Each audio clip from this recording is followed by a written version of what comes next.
Social भी सविता में आपका स्वागत है। आज हम 10th क्लास की जो पॉलिटिकल साइंस है, सिविक्स है, बुक का नाम है लोकतांत्रिक राजनीतिक और चैप्टर हमारा 4th है राजनीतिक दल। उसके हम कुछ प्रश्न करेंगे, देखेंगे एनसीईआरटी बेस्ड, क्योंकि हमारे बोर्ड एग्ज़ाम के लिए सबसे बेस्ट है एनसीईआरटी, क्योंकि एनसीईआरटी से बाहर कोई भी क्वेश्चन नहीं आता है और हमारे एनसीईआरटी बेस्ड ही आता है। तो आप किसी भी स्टेज से देख रहे हैं, आप हमारा वीडियो देख लें अच्छे से हर चैप्टर वाइज, तो आप अच्छे से एग्ज़ाम में कर पाएंगे, क्योंकि एनसीईआरटी के अलावा कहीं से भी नहीं आता है। तो आपको कोई और चीज़ पढ़ने की ज़रूरत नहीं है। आप जाइए और सर्च कीजिए मेरा चैनल और हर चैप्टर के वीडियो देखिएगा। उसमें महत्वपूर्ण प्रश्न भी है, एक्स्ट्रा प्रश्न भी है और अभ्यास के भी है एनसीईआरटी। तो आप देखिए, बहुत ही आपके हेल्पफुल होने वाला है। और आप कि मैं समय समय पर सैम्पल पेपर हर चीज़ें कि एनसीईआरटी एक ऐसा है कि हर बोर्ड एग्ज़ाम के लिए, सीबीएसई बोर्ड के लिए सबसे मस्ट है।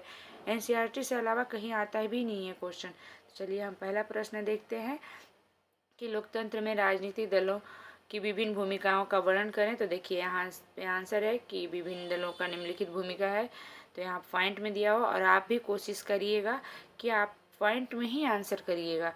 चुनाव लड़ना, नीतियाँ व कार्यक्रम जनता के सामने रखना, इस तरह से। और कॉपी पेन ले लीजिए और नोट भी करते चलिएगा और आप पूरे तरह से पढ़ते हुए चलिएगा, ताकि आप एक बार अच्छे से पढ़ लेंगे तो आराम से एग्ज़ाम में कर पाएंगे। और हमारा थर्ड पॉइंट है कानून निर्माण में निर्णायक भूमिका, और फोर्थ है सरकार बनाना, फिफ्थ है विरोधी दल के रूप में काम करना, और सिक्स्थ है जनमत निर्माण करना। और ऐसे ही पॉइंट में आप लिखेंगे तो आपको बहुत अच्छे नंबर मिलेंगे, क्योंकि आप पैराग्राफ में लिखेंगे तो आपके इतने अच्छे नंबर नहीं मिलेंगे। क्योंकि जो बच्चे पॉइंट में लिखते हैं उनके फुल में से फुल नंबर भी मिलते हैं, क्योंकि एसएसटी एक ऐसा सब्जेक्ट है कि इसमें कोई लैंग्वेज के कोई नंबर नहीं कटते हैं। हमारा सेवेंथ है कि कल्याणकारी कार्यक्रमों को जनता तक पहुंचाना। इस तरह से पढ़ते जाइए और अपने नोटबुक में नोट करते जाइए, ताकि आप एग्ज़ाम के टाइम पढ़ सकते हैं। अब हमारा सेकंड प्रश्न है राजनीतिक दलों के सामने क्या चुनौतियां हैं। तो आंसर देखिए कि लोकतंत्र में राजनीतिक दलों की महत्वपूर्ण भूमिका है, किंतु उन्हें कुछ चुनौतियों का सामना करना पड़ता है जो निम्न है। तो पहला है आंतरिक लोकतंत्र का अभाव, और सेकंड है वंशवाद की चुनौतियाँ। तो इस तरह से देखते जाइए और अपने नोटबुक में नोट भी करते जाइएगा, और आप एक एक लाइन थोड़ा रीडिंग भी कर लेंगे, अच्छे से पढ़ लेंगे क्वेश्चन को, तो आराम से कर भी पाएंगे। और हमारा थर्ड है धन और अपराधी तत्वों की घुसपैठ, और फोर्थ है विकल्प विहीनता की स्थिति। इस तरह से करते जाइए। और हमारा अगला प्रश्न है, यहाँ देख सकते हैं हमारा अगला प्रश्न थर्ड है कि राजनीतिक दल अपना कामकाज बेहतर ढंग से करें, इसलिए उन्हें मजबूत बनाने के कुछ सुझाव दें। यहाँ पे आंसर दे गया है नीचे, ये देखिए।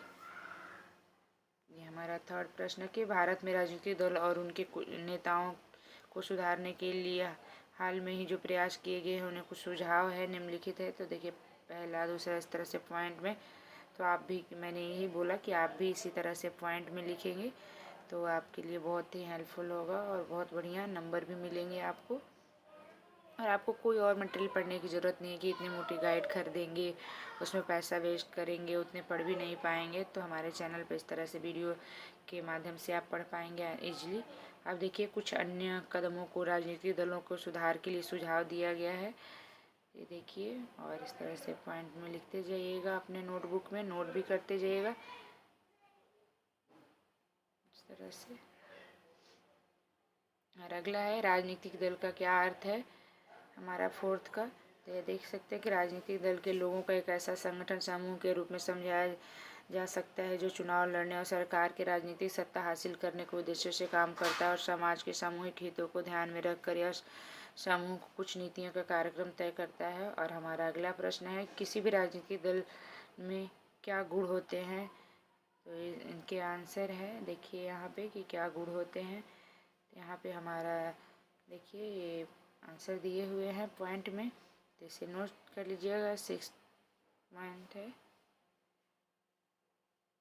और हमारा अगला प्रश्न है कि चुनाव लड़ने और सरकार में सत्ता संभालने के लिए एकजुट हुए लोगों के समूह को कहते हैं, क्या कहते हैं? तो राजनीतिक दल। देखिए आंसर भी है। और अगला है हमारा कि पहली सूची और सेकंड 2 सूची यहाँ पे दिया हुआ है, तो इसमें मिलान करना है कि कौन सा। तो देख सकते हैं कि पहला हमारा कांग्रेस पार्टी है, तो इससे हम यहाँ से ऐसे करेंगे। पहला का हमारा जो है यहाँ पे गया होगा, और हमारा सेकंड है भारतीय जनता पार्टी, तो ये है यहाँ पे क्या होगा। और हमारा थर्ड है, तो थर्ड का हमारा यहाँ पे है, और घ है। चौथा का हमारा ख है। के आधार पर सही उत्तर का मिलान करके ढूंढे कि गठबंधन। तो इस तरह से आप देखिए, और यहाँ नीचे आंसर भी दिया हुआ है, तो आप देखिए यहाँ आंसर देख सकते हैं। अब हमारा अगला 8 प्रश्न है कि निम्नलिखित में से कौन सा बहुजन समाज पार्टी का संस्थापक है? तो काशीराम यहाँ देख सकते हैं। और अगला प्रश्न हमारा 9 कि भारतीय जनता पार्टी का मुख्य प्रेषक सिद्धांत क्या है? तो यहाँ पे सांस्कृतिक राष्ट्रवाद है। और अगला हमारा है पार्टी के बारे में निम्नलिखित कथनों पर गौर करें। तो ये देख सकते हैं अलग है, दिया हुआ है कि 3 पॉइंट यहाँ पे, और ये इसका आंसर है यहाँ पे। और अब हमारा 11 प्रश्न है कि निम्नलिखित उदाहरण को पढ़िए और नीचे दिए गए प्रश्न का जवाब दें। तो यहाँ पे देखिए, अच्छे से देख लीजिए इस पैराग्राफ को, और उसके बाद फिर इसको अच्छे से पैराग्राफ के जब पढ़ लेंगे तो इसी में से नीचे कुछ दिया हुआ प्रश्न, इसी को आपको आंसर देना है। आपको ये बुक में भी मिल जाएगा, तो इस तरह से देखिए। और क्या आपको लगता है कि ये देख लें, ये प्ले लिस्ट में आपको बाकी चैप्टर का वीडियो मिल जाएगा, तो आप सीरियल वाइज से देख सकते हैं। और ये हमारा आंसर है, देखिए यहाँ से। और ये हमारा पार्ट 1 है, और पार्ट 2 में जो हमारा महत्वपूर्ण प्रश्न है, कुछ एक्स्ट्रा प्रश्न है, बहुत ही महत्वपूर्ण प्रश्न है, उसे हम पार्ट 2 में, क्योंकि हम इसलिए इसमें नहीं डाला कि वीडियो लंबा हो जाएगा। तो नेक्स्ट वीडियो में जल्द मिलेंगे। धन्यवाद।